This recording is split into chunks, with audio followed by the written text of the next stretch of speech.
mayores catástrofes naturales de la historia de España, el contraste entre la sociedad civil y nuestra casta política no puede ser más acusado. Veámoslo.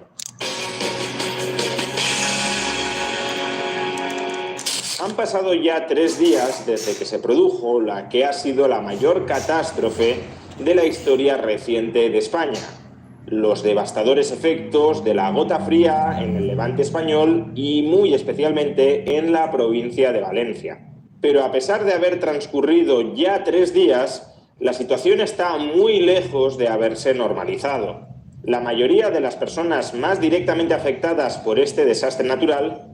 siguen sin acceso a agua potable, electricidad, gas natural e incluso a alimentos básicos. Es más, muchas de esas personas ni siquiera tienen un sitio donde dormir, porque sus hogares han sido o destrozados o están totalmente inhabilitados. Las calles y las carreteras siguen siendo muy difícilmente transitables, repletas de lodo e incluso de vehículos que obstaculizan el paso, y en el peor de los casos ni siquiera han localizado ni dado traslado a todos los cadáveres que ha dejado este temporal. Y en medio de este caos, de esta devastación,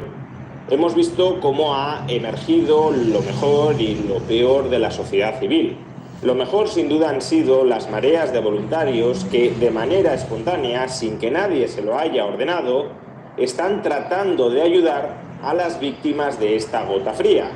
ya sea trasladándoles a pie alimentos o agua potable, o colaborando en las tareas de retirar el lodo de las calles para que se pueda volver a circular por ellas y se puedan abastecer los supermercados y, por tanto, ir normalizando la situación, al menos en lo que a suministro de víveres se refiere. Y al mismo tiempo también estamos observando lo único que nuestro gigantesco Estado español ha sido capaz de ofrecernos hasta este momento: negligencia, inacción e ineficacia. Negligencia porque las autoridades competentes, en este caso el Gobierno de la Generalitat Valenciana, fueron no solo incapaces de alertar con tiempo a la población de los riesgos a los que se veía expuesta como consecuencia de esta devastadora gota fría, sino que en algunos momentos de la jornada, en algunos momentos del martes, incluso enviaron información errónea a la población, diciéndoles que el temporal iba a comenzar a remitir a partir de las 6 de la tarde, que es cuando se fue volviendo más devastador. Por tanto, ya no es que para prevenir esta tragedia no hicieran nada, es que hicieron, pero lo hicieron mal, generando más confusión y, por tanto, más caos.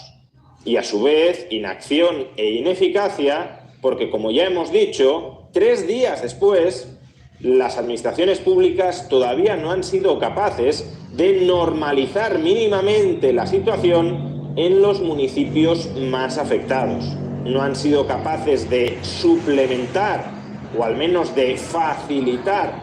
la labor de la sociedad civil a la hora de proporcionar ayuda a las víctimas de este desastre natural, por ejemplo, siendo las administraciones públicas las que transporten alimentos, agua, generadores de energía a estos municipios tan devastados por el temporal, o despejando las carreteras para que al menos la ayuda privada pueda llegar con menores riesgos y en mucha mayor cantidad que hasta el momento. Ni suplementan ni facilitan la ayuda que está proporcionando la sociedad civil, ni tampoco las administraciones públicas están siendo capaces de mantener el orden público dentro de estos municipios, combatiendo los brotes de violencia y de delincuencia. Es decir, 2 funciones que se suelen considerar nucleares de cualquier Estado: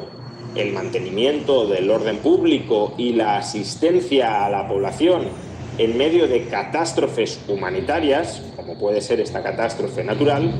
están siendo por entero desatendidas por el Estado, que legitima gran parte de su existencia en desarrollar este tipo de funciones. Algunos dicen que en los municipios devastados por la gota fría estamos viendo qué sucede cuando el Estado simplemente desaparece de la escena. Pero esa reflexión en realidad no es correcta, porque estamos viendo las consecuencias de un Estado que pretende ser omnipresente a la hora de solucionar todos los efectos devastadores de una catástrofe natural como esta, pero ni hace ni deja hacer. Con lo cual estamos ante el peor de los mundos posibles. El que tendría que hacer no hace o no hace bien, pero es que tampoco deja hacer a otros. Por ejemplo, el presidente de la Generalitat Valenciana, Carlos Mazón,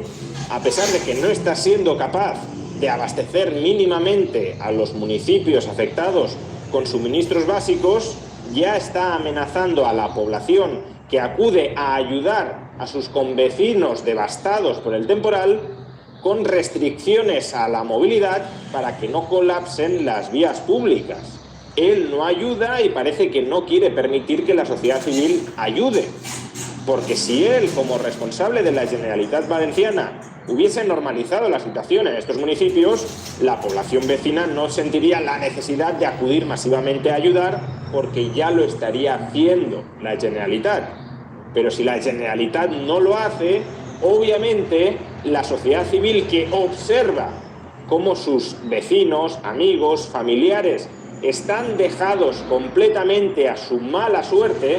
pues desde luego sí quiere acudir a ayudar. Pero ahora, repito, se les quiere impedir que acudan a ayudar. O lo mismo sucede, por ejemplo, con el Ministerio del Interior de España, que según hemos descubierto por boca de su colega francés, ha rechazado la oferta de ayuda desde el Ministerio del Interior francés de enviar a 200 bomberos franceses a las zonas afectadas. ¿Por qué el Ministerio del Interior de España rechaza que 200 bomberos franceses acudan a ayudar cuando el Estado español no está siendo capaz de normalizar la situación en estas zonas devastadas por el temporal? De nuevo, ni hacen ni dejan hacer. ¿Y a qué se debe esta negligencia, esta inacción, esta ineficacia en el comportamiento del Estado español? Pues desde luego no a que carezca de recursos propios para poder el propio Estado. Se trata de un vehículo de gran cilindrada, pero pésimamente engrasado y pilotado por conductores ineptos. Nuestra clase política es mediocre y no tiene la capacidad para reaccionar ante un desastre de esta magnitud, pero es que además la lucha por el poder político, el solapamiento y la falta de definición de las competencias de las distintas administraciones y el intento continuado de cargarle el coste político de esta tragedia a los rivales provoca que el propio Estado no sea capaz de movilizar mínimamente los recursos que tiene y de enfocarlos con rapidez y con eficacia a normalizar la situación. Por ejemplo, ¿cómo es posible que en estos momentos, 3 días después de la tragedia, solo haya 500 militares de los más de 100.000 efectivos existentes sobre el terreno tratando de normalizar la situación? Es que para que nos hagamos una idea, Bukele, presidente de El Salvador, un país mucho más pobre que España, con un Estado, en términos absolutos, mucho más pequeño, con mucha menos población que España, menos de 7 millones frente a los 48 de España, Bukele ha ofrecido enviar a 300 rescatistas y paramédicos a la provincia de Valencia. 300, El Salvador, mucho más pobre, con mucha menos población que España. El Estado español, gigantesco, solo ha colocado a 500 militares en el suelo de la provincia. Y no porque no tenga a más militares, no porque no haya profesionales del ejército español deseando acudir a ayudar a la provincia de Valencia, sino por la incompetencia de los gestores autonómicos y nacionales y por el bloqueo mutuo entre administraciones públicas que están en el fondo a la gresca porque buscan conservar o acceder al poder en cada una de las respectivas administraciones.